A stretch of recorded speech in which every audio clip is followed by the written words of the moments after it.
Lead with Legacy, the official podcast of IOL Global.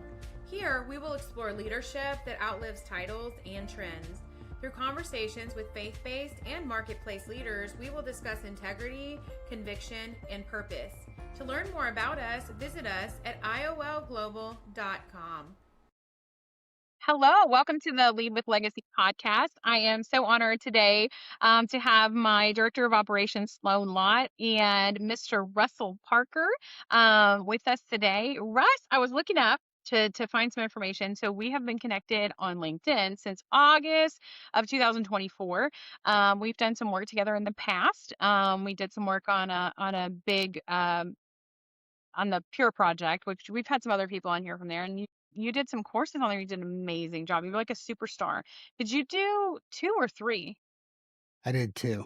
2. Okay, I can remember. I'm sorry. You did 2 courses on there.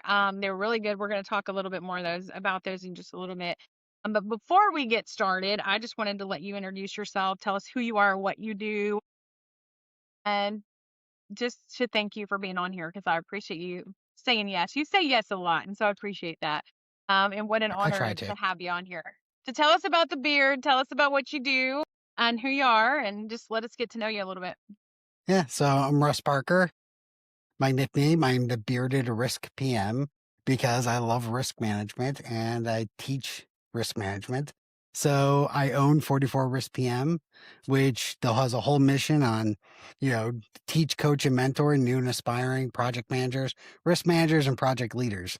So what I like to do is I like to talk project management, project risk management, and I like to stroke my beard in the process. So you do get a lot of comments about the beard, and it actually, since you and I met, it's a lot longer. I know people keep asking me, they're like, how long are you going to go? And I'm like, I don't know, until I feel like stopping. And right now, my wife, my kids love it. I would have to go back to some of those videos to see, but it was definitely not that long. It's definitely like up here. Like, I mean, it's definitely it's come a long way. Yeah, absolutely.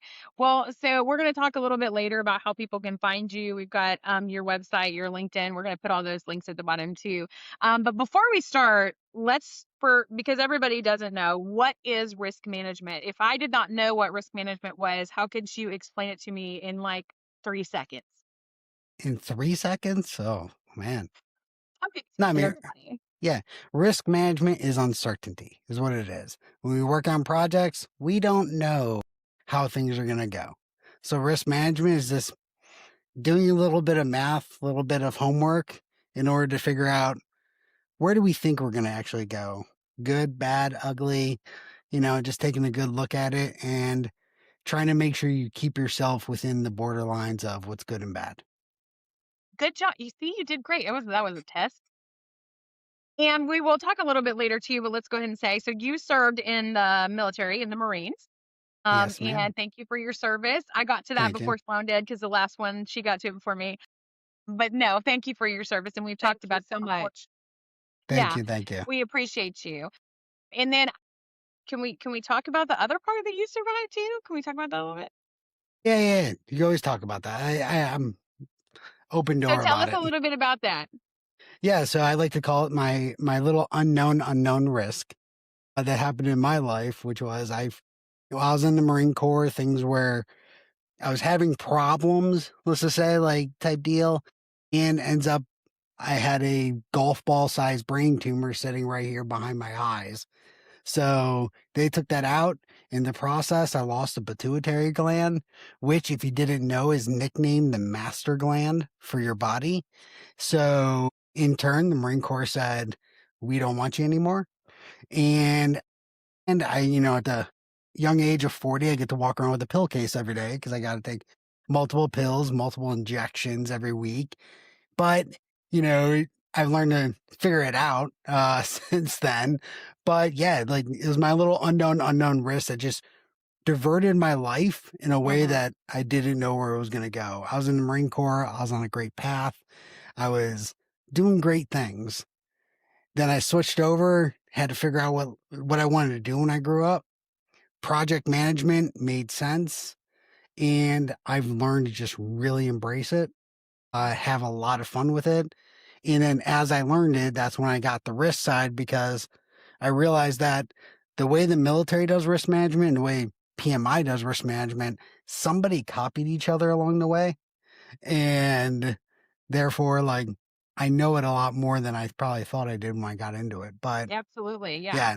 So the brain tumor thing, I like talking about it just because, the conditions I have are just so rare that a lot of people don't even realize they exist. Like, I always have water on me because my body cannot retain water. I have to take a pill to retain water, which causes a lot of weird effects on my body when I take the pill and I sweat. Your body does to sweat, but your pill is telling you to retain water. So therefore, I swell. And But it's just like, you've done a really amazing job at handling it and navigating, and you've come a long way since I met you. I mean, you're like super famous now. You have a massive following on LinkedIn, which is where I found you when I was recruiting people for that project. And so at the time that we met, when you were recording for that, you, your wife, and your kids, you were moving to St. Augustine, which I'm super jealous about. It's one of my favorite places. And so, yeah, you guys live in St. Augustine, and I mean, I don't know what could be bad about that. So, beautiful hair. yeah, Absolutely beautiful. I'm going to let Sloan take over a little bit. She's got some questions to grill you with, and so I'll let you take it away. You've said project managers don't fail because of lack of technical skills, but because they haven't been taught how to think ahead. What does it really mean to shift from reactive to proactive leadership? Okay. So, yeah, my whole thing is about being proactive over reactive. And that's because as we grow, as we develop, we're taught how to work. We're taught how to focus on our job, focus on our mission. And when we study for the PMP and other exams, they really test our ability to do that work, right? So when it comes to risk management, the side that I really appreciate, it's all about getting ahead of the fight, right? And I learned that when I was a young lieutenant in the Marine Corps, is that, I was doing convoy operations overseas in Afghanistan. I had Marines that did the work. They were able to go do great things. They worked on trucks. They drove the trucks. They loaded the trucks. They made sure the trucks were full of fuel and operated, and they're able to drive in straight lines and do all this stuff. And the straight lines are important. I don't just say that willy nilly. Like, that's a long story. Okay. But either way, my job as the lieutenant was to think ahead. I was pulling up intel reports. I was pulling up different heat maps of what roads looked like based off IED reports for the past 30 days. So my job was to be proactive. I wanted to look at what was going to happen in the future and how that's going to impact how my Marines were doing their job of driving the trucks and going where they had to go. So in turn, I trained them. I put them through scenarios. I made sure that they knew what to do. And then when we were on the road, I told them, hey, between this checkpoint and this checkpoint, you need to be aware of X, Y, or Z, because in the past, we've seen a 20% spike in this. This area is highly more prone. So what I like to teach is on the project management side is the same concepts. We have tech individuals who can do really good tech coding. We have different operations people who are really good at that. We have partnership individuals who are really good at working with partners. Us as the PMs, our job is to be proactive, looking forward. Don't get sucked into the fun and excitement of what we're building and everything we're doing. You got to keep track of it, but you want to look out. You want to look what could cause us problems. Look at those lessons learned of other projects. Hey, we get to a certain point and people start getting complacent because everything's good. Delivery's 2 weeks out. So now someone misses testing or they don't take something as serious. So my whole mantra and what I try to teach is stay proactive. So that way you're not reacting. Because once you become reactive, now your mind is racing. You're thinking about all these different aspects and you're not actually addressing the problem. And when you do that, all you're going to do is delay work. You're going to cause stress. You're going to cause individuals to get upset. And it doesn't help anything when you just start getting down that reactive road. Because once you do it once, now you're away from the proactive. Now you become more reactive. And it just eventually becomes into everything's reactive. We've all been there. And then obviously, it takes either a whole bolt of lightning to get everyone back up front and being proactive, or things fail. So, And we talk about proactive is not easy, but reactive to me is so much harder. When I am in a reactionary position, I'm already behind, right? So I mhm. haven't thought about it. I'm behind in my work, I'm behind in the workflow. And so it's this constantly running faster to try to catch up. And so it's one of those pick your hards. And for me, proactive is so much easier, just not only in the workflow and communicating that with your team, but mentally. My headspace when we're ahead of the game and I've thought of the what ifs, it's easier to go about everything. Yeah. And also, I think and the dangerous part is we make our money in the reactive space. So why do who's the individual who like gets exalted? Is it the one who did a very great project for 6 months and had no problems? Or is it the one who they had this huge hiccup, but they were able to be reactive and they're able to take care of the problem and put everything back into place? So a lot of times people forget about the proactive because they want to show that they can respond in the dangerous areas. So it becomes a self-fulfilling prophecy, as I like to It say does. sometimes. Yeah, I agree. And when I first saw your tagline on this, I loved it because I love to plan. I love to, lay things out ahead of time so we can try to mitigate that risk and not have it happen. It doesn't work all the time, but to be prepared, right? Because you're gonna need tires, and like the other week, like my radiator blew up, and we weren't, like Sloan and I are through the drive-through somewhere, just and so it happens, but we can be proactive about planning ahead as best we can. You often talk about developing a risk mindset. So, how is a risk mindset different from a traditional risk management? I think so. Risk mindset is really what I want people to put into their traditional risks. But it really comes down to people have risk registers. We know risk management's important. But the problem is we do this nonverbal, what I like to call nonverbal acceptance of risks, because we're more comfortable not looking at what could go bad. And it goes back to that, we get praised when we solve problems. Vice taking a good look at what could actually go wrong and how do we solve it before it ever happens. So what it really comes to is like risk management is not hard.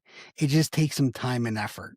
So the whole risk mindset is taking that time and effort up front, which, there's a great book. It's called Risk Up Front, where they really preach this is doing that work up front in the project to save yourself all that hassle, all that time in the back end. And that really is what the risk mindset comes about is, again, proactive over reactive, just taking the time to do the work before it actually gets bad.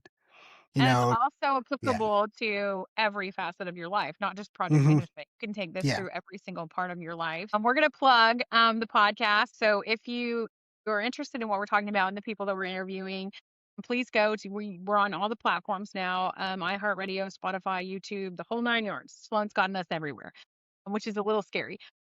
But you can go, you can check us out, subscribe, whatever that particular network has going on.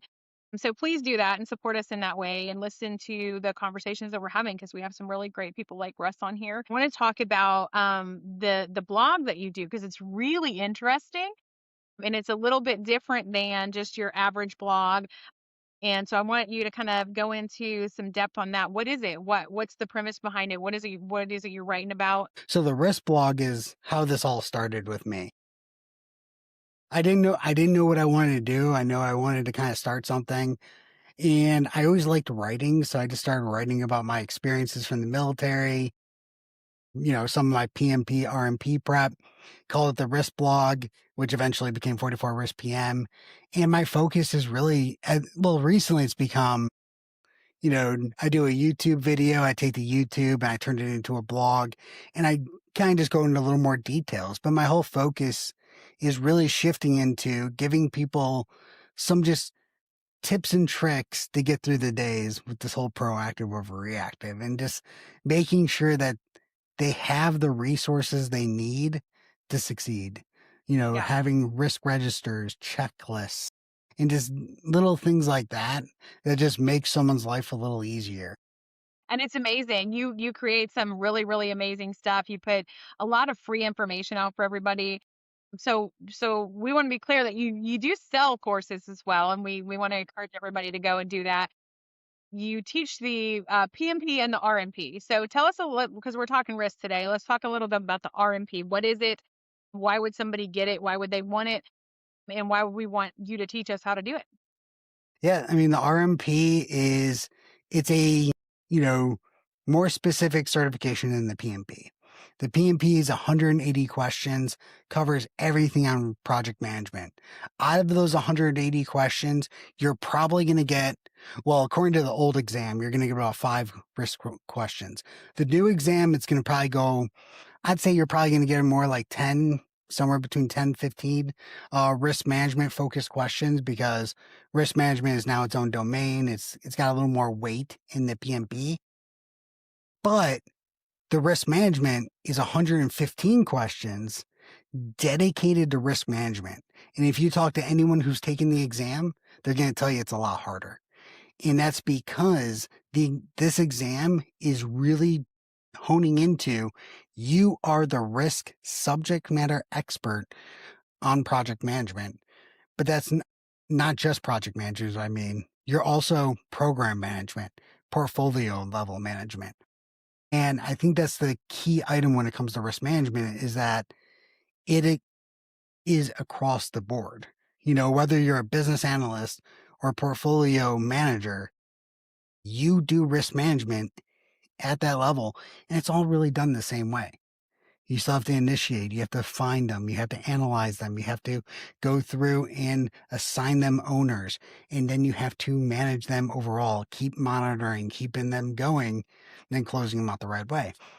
But, so the RMP is a very specific certification that really makes sure that you are the subject matter expert. And like I said, the PMP general, ACP honed into agile, but there's agile again is so big. And that's what I see is like students, they take the PMP, they take the ACP, they walk into the RMP like, okay, it's just another general risk management. And then you start diving deep into it and they're like, okay, there's a lot more to this than I thought there was. you know, We were talking before, there's a lot of people contacting you now to train for the RMP who have taken other courses and didn't get the information that they needed to go and take that exam. I want to back up just a little bit, because this is it. It's funny, not funny. We have so many people from project management on this podcast, I guess just because of all my connections, but this isn't really a project management podcast. it's a So, leadership. however, it's fine. I just want to back up a little bit and I want to talk about, okay, so the PMP is the project management professional certification through Hmm. PMI, which is the Project Management Institute. So just, I joke. I was talking to somebody else about this the other day. I joke about it because project managers love to use acronyms, and everything's an acronym, and Yeah, it drives me insane because I'm I'm like, not sorry. everybody knows what you're talking about. I was in a meeting the other day, and I swear to you, there must have been 20 different ones, and I was like, I was lost on the third one. I have no idea what you guys are talking about. So just want to be clear for what the PMP is. And so the RMP is also through PMI, the Project Management Institute, Correct.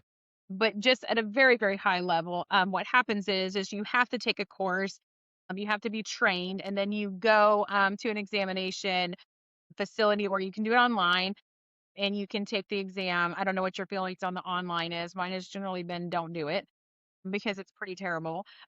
but you take the exam and then you get certified and then you take continuing education kind of things, credits. Probably people would understand that more, to continue to keep your certification. I'm going to let you explain it because you know better. What are the requirements of the RMP versus the PMP? Yeah, so the PMP, you have to have so many years of project management experience based off your educational level. Same thing for the RMP, but they're just looking for focused risk management experience. And for again, going back to like the questions and stuff like that, the PMP is a 35-hour training requirement for that 180 questions. The RMP is a 30 or 40-hour training requirement based off your educational level for that 115 questions, which goes to show you how much information is Yeah, actually in there. So, it really does. And I'll be honest, I've been kind of like a little distant from that side of things for a little while just because of some other, the other things we're working on at IOL.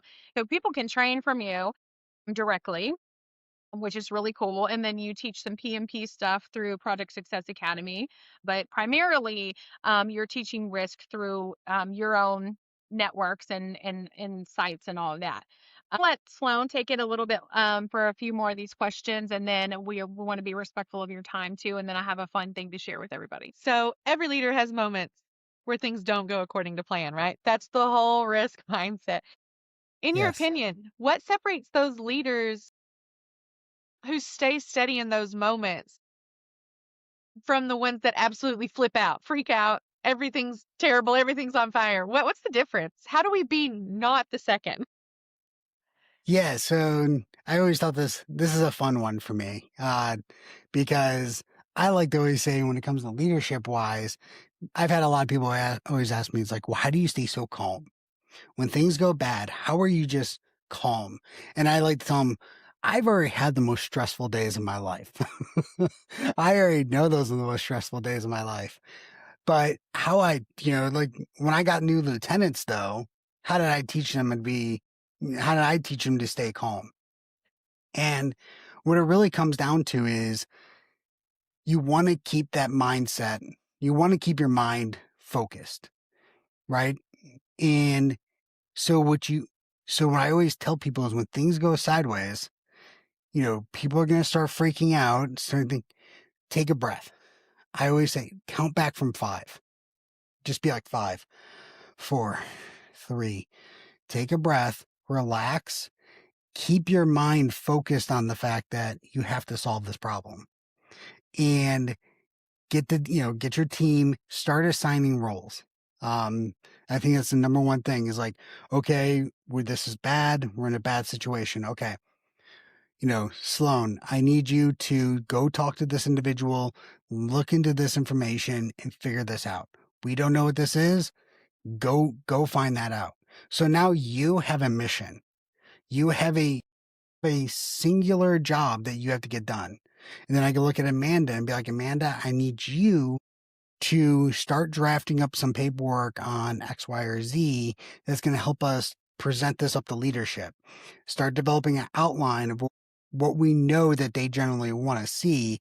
So that way, when Sloan gets back, she can provide us the information. We can throw it in there and we can start developing a way forward. So when things go sideways, it's all about breaking things down, giving people singular jobs, singular roles, something they can actually figure out. This goes towards the problem. And if you don't know what that is, that's when you just do some brainstorming. All right, throw the problem up on the board. Is it man, we had a situation pop up and we just went up to a whiteboard and wrote, we need to do this in 6 months. Oh, that's it. I was planning an exercise and ended up commanding general said, I don't want to do that. That's not the way to do things. So we went to the board, we wiped it off and said, we have 2 weeks to do what we've done 6 months. And we just started breaking it down. We need this, we need this, we need this, signed it to individuals, and we took care of it. Were we all freaking out? Yeah, there was a lot of panic in the room until we just, okay, everyone calm down. So, really, when it comes to when things go sideways, it's all about take a breath, break it down. What do you actually need to get done? Assign it to people and just work forward. Keep yourselves focused on where you need to go. Don't worry about where you were. He makes it sound so easy. Like I just have to breathe Yeah. and count back from 5 and start telling people what to do. Well, actually, for me, it is pretty easy because I do go Sloan. You know? So, I mean, I'm very blessed that way. So actually, and it works great. So I can attest to that. I think she's got another question for you too, but you did great on that one. Very good. I always learn so much from you. It is really good. Yeah. So you built a lot of your work around the idea that certifications alone are not enough. So where do you see professionals leaning too heavily on those certifications? Yeah. So, if you go on LinkedIn and you see anyone has like 50 certifications under behind their name, that's where they're Yeah, leaning too much into it. I mean, not that there's anything wrong with that. there's not. We love big. Yeah. Yeah. I mean, it's just more the fact that, and this comes from the guy who teaches certification prep. So it's probably unpopular opinion against mine, but like the certification doesn't make you who you are, is what it really, something I want to make sure people know that. The certification shows that you have the expertise in that area. Do you need the certification to show that? No. If you have a really good resume, people know who you are. Yeah, you can show that you can do the work. But if you don't know these individuals, they're just looking at a piece of paper and we know how it works. They look at the top, it says PMP. They're like, okay, they understand that you understand the basics around project risk management. Is I know I'll probably take some hate from saying the basics around the PMP, but in reality, that's what you showed. You showed that you are a basically certified project manager at the lowest level. Not the lowest level, but like mid level, right? There's the CAPM underneath that shows that you have a basic knowledge, really. And this is also why in the project management space, I do support PMI's initiative to develop above of the PMP certification. With 1.3 million PMPs, do you probably need to start developing a way to differentiate those individuals Yeah. because not all of them are going to be program and portfolio level managers. But when it comes to certifications, at the end of the day, they all they do is give you the credibility. I like again to relate back to the Marine Corps. This is what I did.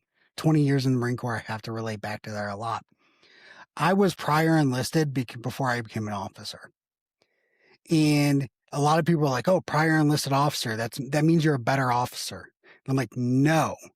What it does mean is when I get in front of the junior enlisted individuals, I automatically have some street credit with them. But give it 15 minutes, they're going to know if I'm a worthwhile officer to actually follow, right? To be their leader. Same thing with certifications. You know, you can study to pass a certification and not know anything associated to it. And that's any certification that sits out there. I've known a lot of those Yes. project managers. Yeah. And I can attest to that too. So I'm a baby project manager as far as certifications because I was really blessed that when I was working for Joe, he pushed me to get my I call it CAPM, some people call it CAPM, I don't know. But so he pushed me to do that. I have terrible test anxiety though, and I mean in a terrible bad way. Always had. And I told him I was like, I'm not, I can't do it. And that's the only reason. Well, I did get it. But I would say, and I'm not tooting my own horn or anything, but I would say that's not what gives me the credibility. I'm glad I did it though. It was an experience. I learned from it. I learned a lot from it. I've gone on to take a lot of other courses. I don't have my PMP. I don't, if people ask me sometimes like, oh, you need it? I'm like, probably not. Like, but I respect the fact that you guys have worked so hard to get it. And I'm definitely in network with so many of you. I understand the value in it, but like you said, does it make somebody who has a PMP better than me that doesn't have a PMP? Not necessarily. It's really about how we execute the work, how we do the work. And the same, I think, would apply for the RMP as well. I think the RMP is really cool. I think PMI has some really nice, well-rounded additional certifications like the RMP. I was also like, actually, I really wanted to get my ATP. That's the one that I really, really would like to have above all. But then they just changed everything so much, and everything was just like, "Oh, Agile's not that, you know." Yeah. But Scrum and Agile is really more up my alley, and that's a whole nother discussion for another day. But I appreciate what they're doing and what they've continued to do, and that they give that credibility. I do think it's a large pool of fish at this point, but I also appreciate instructors like you who are willing to go the extra mile, because what you're doing is not only just selling courses. You give this information on YouTube. You have the risk blog, and so we're gonna touch really quick. You have another thing that you do. You read books. Tell us about that. Yeah. So my book reading has slowed down a little bit, probably because of all the other stuff I'm doing right now. But yeah, I love to read books and then write about them on the blog. Mm-hmm. I'm a huge book reading person, which is funny because, Marines are not known for being the smartest. Granted, I can debate that any day, but, you know, the Marine Corps did teach me how to read books. And I've always been someone that reads a personal, professional. So I continue that now with the project management space. I love just picking up a new book. I have one that I've been trying to focus on, but I just haven't had, like I said, it's a monster of a book. And I just haven't been able to really get into it yet because I want to be able to take my time with it. But I still like to just, even on Amazon, I like to pick out those random, was it self-published type books? I Yeah. love those. I love picking up some of those because I think you really get some good information out of those, not the bigger, the bigger published ones. Sometimes you get some personable information from individuals. Yeah, I think Sloan could weigh in on that a little bit. She can tell you a little bit about where she came from, because you guys have a lot of common. Yes, I came from library land. I am a librarian. And so yes, I love books, all kinds of books, all genres, fiction, nonfiction. I've downsized my books, I don't know how many times now, and I still don't have enough shelves. It's a problem. I still don't have enough shelves. But yes, I'm a huge reader, and I love to hear other people love to read too. It's so good. It's really it Yeah, makes me happy. even yeah, I'll admit though too, like Marines made so much fun of me because, it was 2012 Afghanistan because I just didn't want to read. I didn't want to read any military stuff because we were doing it every day. So I read the Hunger Games series, like all of them. So then now, like, was it the Sunrise and the Reaping one came out a couple years ago? And my Yeah, wife's like, "Are all of you them. serious? Did you seriously buy that?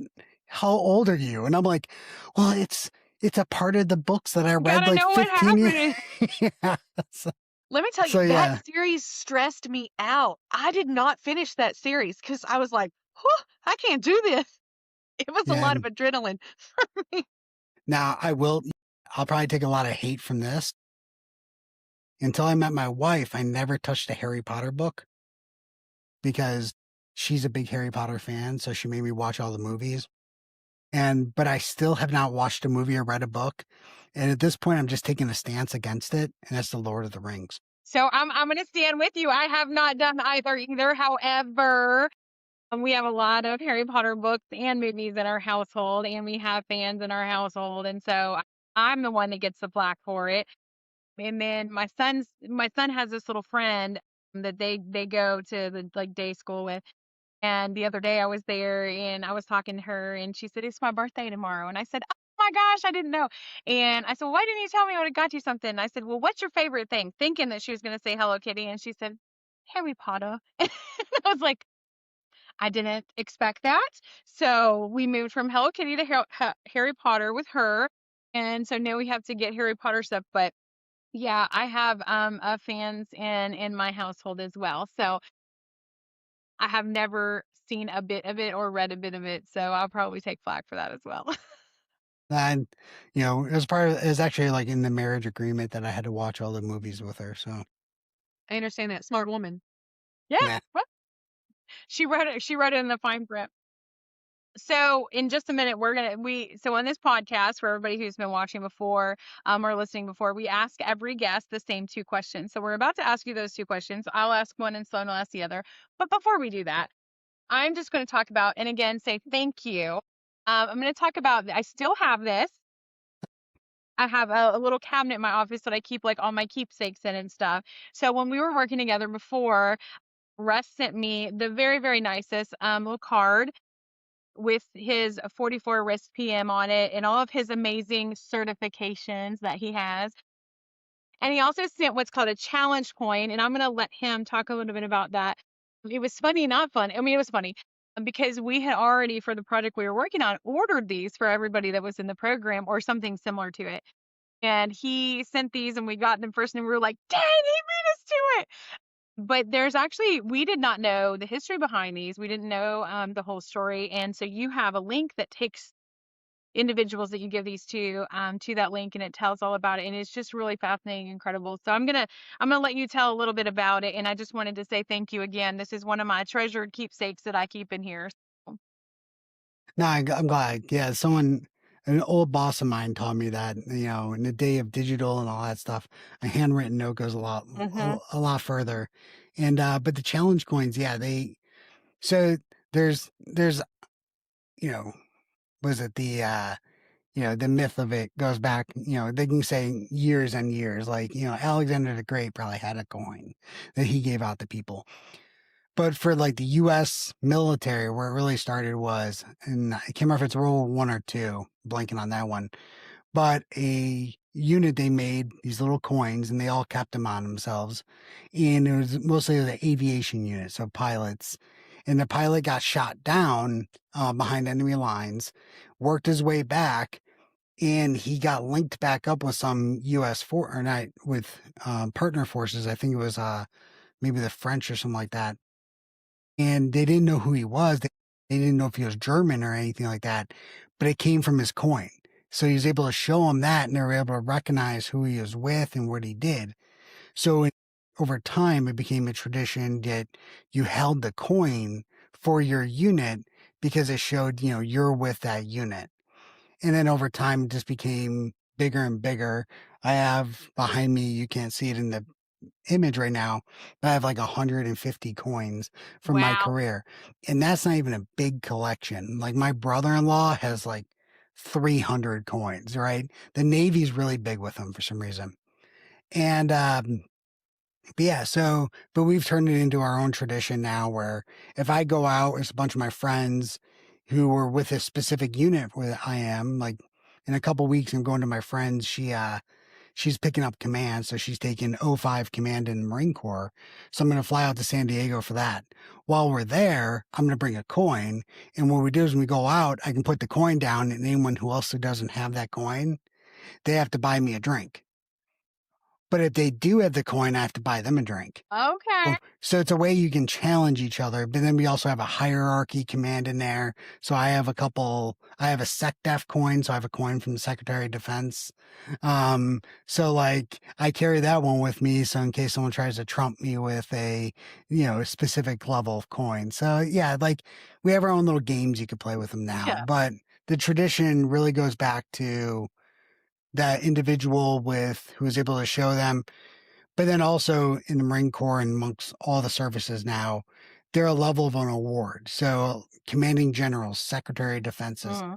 they'll have a coin and they give it to you for doing something good or, you know, areas like that. Yeah, it's really cool. It's really fascinating. I had no idea. I actually like have a lot of family in the military. Nobody's ever told me, so maybe it's like secret. I don't know. Yeah, no, I mean, yeah, I think it's one of those things that if you know, you know. Yeah. Yeah. Well, I feel very honored to know now that I now we told other people too. So it's really cool. And so you are speaking of traveling, you travel a lot now. You weren't before, but you're speaking at a lot of events now. I'm trying to, yeah. So people can follow you on LinkedIn, see where you're going to be, what you're going to do. They can come hear you speak. They can get PDU. So PDU is Professional Development Unit through PMI. All right, Sloan, last two questions. You asked the first one. All right. Who has influenced your leadership the most? Ooh. I mean, I've had a lot of great individuals in my past. I've had a lot of bad ones. I like to say that I've learned just as much from the bad leaders as I had good leaders. I think for where I am today, I have this, if I had to think, I don't know why I'm thinking about this one individual. Maybe because he reached out recently, uh, 'cause he just got his PMP.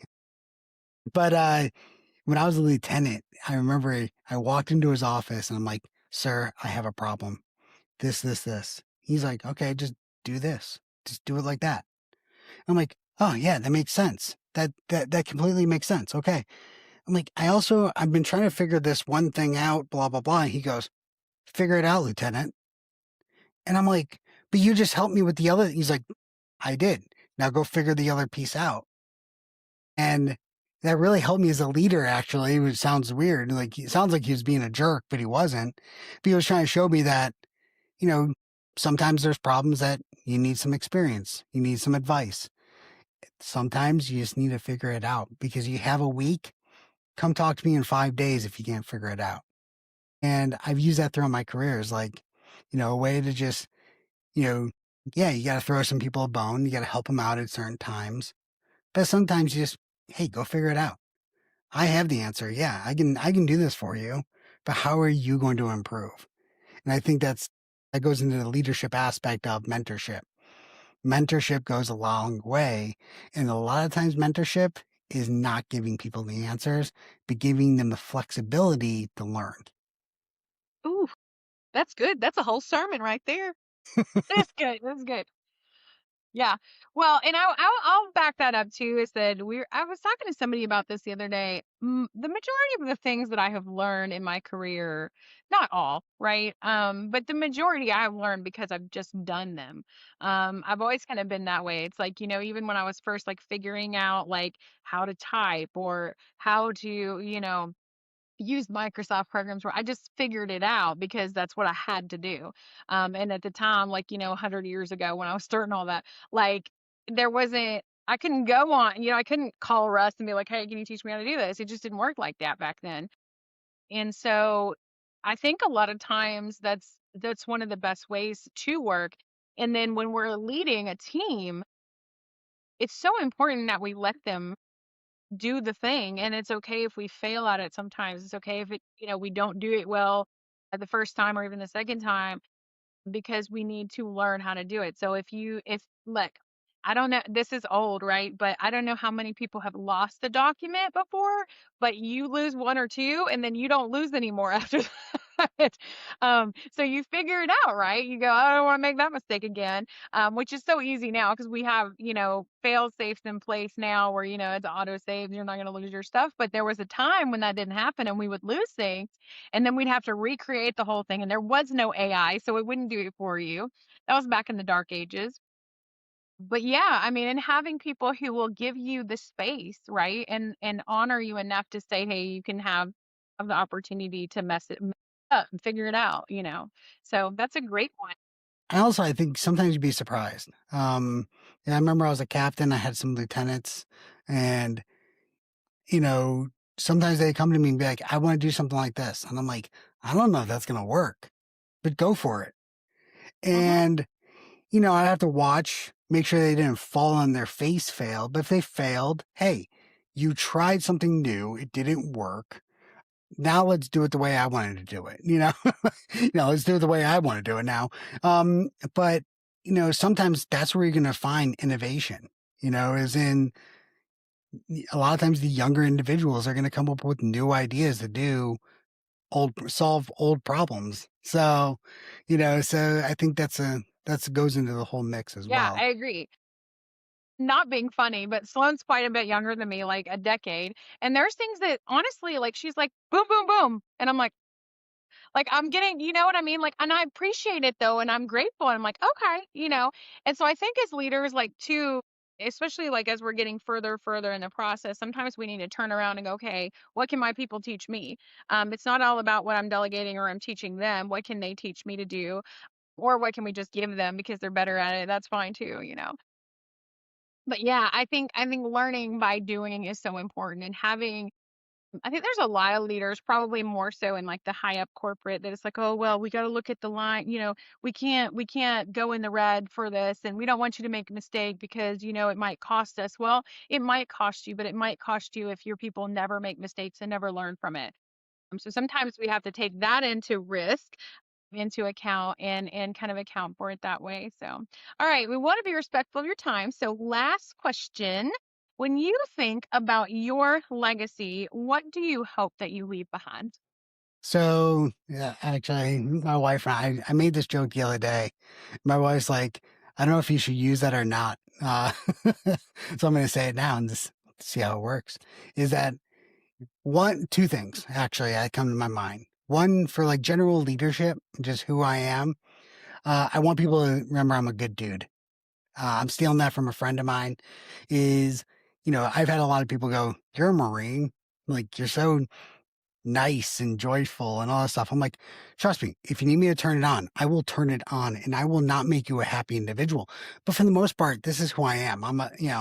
Who I was in the Marine Corps a lot of times was like me being a Marine to show, like, type deal. But I'm actually a joyful person. This is who I am. So I want to be known as a good dude, someone who just was really happy and helped people out. But on the other side is, for what I want to do professionally with 44 Risk PM, is I want to make risk management great again. I want people to think through risk management. you know, I We'll want see if them it to, works. We'll put it out there and yeah, see if it works. yeah. So I want people to look at risk and not be afraid and not backdooring it for some reason, and actually just realizing that it takes a little time, but it's worth it on the back end. Good. Very good, Russ. Well, I want to thank you again so much for being on here, for agreeing to have the good conversations with us. And it was really important to me to have you on the show and just kind of plug what you do. I was always very impressed with you from the very beginning when we met, and you're just a very joyful, kind person. And so it was important that I have you on here. So thank you for saying yes. Thank you Thank for you being for on having me. and having the conversations. And there's a lot that people can learn from you. So I hope that we'll put all the links. There's a lot of links, so we'll put them in the bottom. We post everything, but please reach out to Russ and see what he has to offer, even if you're just watching his YouTube channel or checking out his blog. If you don't want to get certifications, that's fine. We're not judging you. But you can learn a lot from him in other avenues too. So I appreciate all you're doing. I appreciate that you live in St. Augustine. So one day when I, make it big and we can take a trip out there, we'll say hi. But it's good. We'll It's go good, out, Russ, have a to drink. see all you're doing. I'm proud of you and you've come a long way. Just I'm learning a doing lot. so much. It's definitely learning every day right now. It is. It is. But we're going to be praying for you guys that you continue to prosper and do great things and I hope that people will reach out to you and learn and grow from you because you have a lot of good stuff to say. So I appreciate you very much. Thank you. Sloan, you got anything else? It's been great. Thank you, sir. This has been fun. Miss Amanda knows all the coolest people on LinkedIn. And so I feel like She I know does. some of you guys. And then, I'm kind of like, today's the day. Russ Parker is going to be on the podcast. So I'm excited. Thank you. It's been great. And I've taken away some really cool things from here. Take a breath, count to 5. Yeah. Start assigning people jobs. I'm ready for it. Yeah.